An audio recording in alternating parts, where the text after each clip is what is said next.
Welcome to information hub.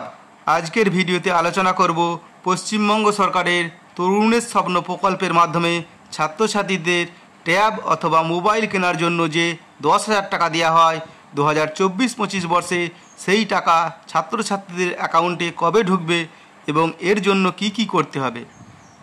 ছাত্রছাত্রীরা তোমরা সকলে অলরেডি জেনে গেছো যে এবছর থেকে একাদশ শ্রেণী অর্থাৎ ক্লাস 11 থেকেই তরুণের স্বপ্ন প্রকল্পের মাধ্যমে ট্যাব অথবা মোবাইল কেনার 10,000 টাকা দেওয়া হবে। তাই এবছর থেকে ক্লাস 11 এবং ক্লাস 12-এর সকল ছাত্রছাত্রীদের ট্যাব অথবা মোবাইল কেনার জন্য 10,000 টাকা তাদের অ্যাকাউন্টে একসাথে দেওয়া হবে। এর জন্য কি করতে হবে সেই সংক্রান্ত একটি টাইম লাইন প্রকাশ করা হয়েছে।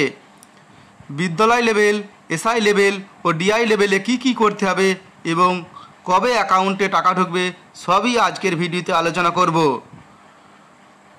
কি ভুল করলে অ্যাকাউন্টে টাকা ঢুকবে না সবই আলোচনা করা হবে। সেজন্য ভিডিওটি শেষ পর্যন্ত মনোযোগ সহকারে দেখুন। পরবর্তীতে এই সংক্রান্ত আপডেট পাওয়ার জন্য চ্যানেলটি যদি এখনও সাবস্ক্রাইব না করে থাকেন এখনই সাবস্ক্রাইব করুন এবং ভিডিওটি শেয়ার করে সকলকে এই বিষয়ে জানিয়ে দিন।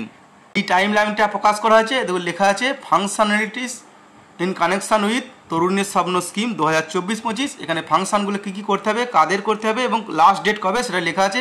বিভিন্ন লেভেলে মিটিং করা হবে, SI level, DI level, state level, সেখানে লেখা আছে। এরপরে এই যে বিষয়টা দেখুন এখানে গুরুত্বপূর্ণ, এইচআই লেভেলের কাজটা সবথেকে গুরুত্বপূর্ণ। এখানে কি করতে হবে, বেনিফিশিয়ারি লিস্ট ফাইনালাইজেশন এবং সার্টিফিকেশন বাংলা শিক্ষা পোর্টালে এই কাজটি করতে হবে। স্টুডেন্ট লিস্টটা যাদের অ্যাকাউন্ট নম্বর দেওয়া আছে সেগুলো ভালো করে মিলিয়ে নেওয়ার পর সেটা ফাইনালাইজ করতে হবে। অ্যাকাউন্ট নম্বর ভুল থাকলে টাকা ঢুকবে না। এবার ফাইনালাইজেশন ও বেনিফিশিয়ারি লিস্ট করতে হবে এবং তারপরে করতে হবে সার্টিফিকেট জেনারেট করতে হবে, অর্থাৎ যারা টাকা পাবে তাদের নাম সহ বেনিফিশিয়ারি লিস্টের সার্টিফিকেট তৈরি করতে হবে। তারপর সেটা প্রিন্ট আউট করতে হবে এবং এইচওআই এর সিগনেচার করে সেটাকে আবার স্ক্যান করে আপলোড করতে হবে। এই কাজটি করতে হবে স্কুল লেভেলে 29 আগস্ট 2024-এর মধ্যে। এরপরের কাজটা কি আছে, সেটা ফাইনালাইজ করার পর সেটা এসআই লেভেলে চলে যাবে। এসআই লেভেলের কি কাজ, verification of the beneficiary list and approval of the same, অর্থাৎ বেনিফিশিয়ারি লিস্ট যেটা বিদ্যালয় থেকে পাঠানো হয়েছে সেটাকে অ্যাপ্রুভ করতে হবে। যদি ফাইনালাইজ করার পরে যদি কোনো ভুল থাকে সেটা আনলক করার সিস্টেম কিন্তু এসআই লেভেলে থাকবে। যদি সার্টিফিকেটে কোনো রকম মিস্টেক দেখা যায় বা কোনো রকম অসঙ্গতি দেখা যায় তাহলে রিজেক্টও করতে পারবে। এরপরে কি করতে হবে, যে এসআই লেভেলে অ্যাপ্রুভাল দিয়ে সার্টিফিকেটটাকে পরবর্তী লেভেল অর্থাৎ ডিআই সেকেন্ডারি লেভেলে সেটা পাঠাতে হবে।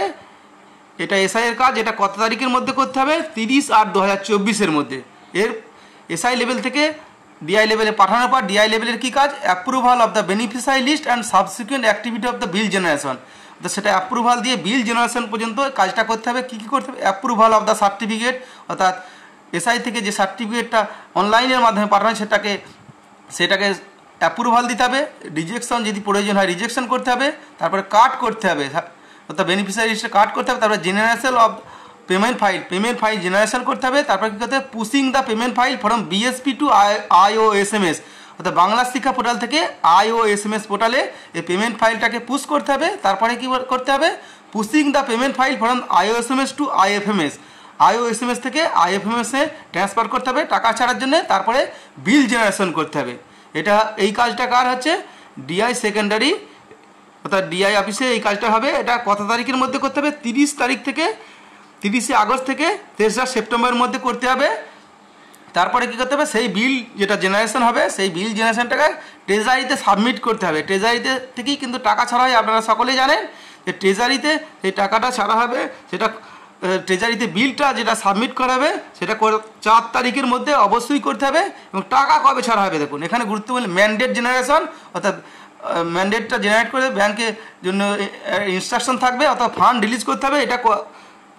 এটা করবে 5/9/2024, অর্থাৎ 5ই সেপ্টেম্বর ছাত্রছাত্রীদের অ্যাকাউন্টে 10,000 টাকা ট্যাব কেনার টাকা ঢুকে যাবে।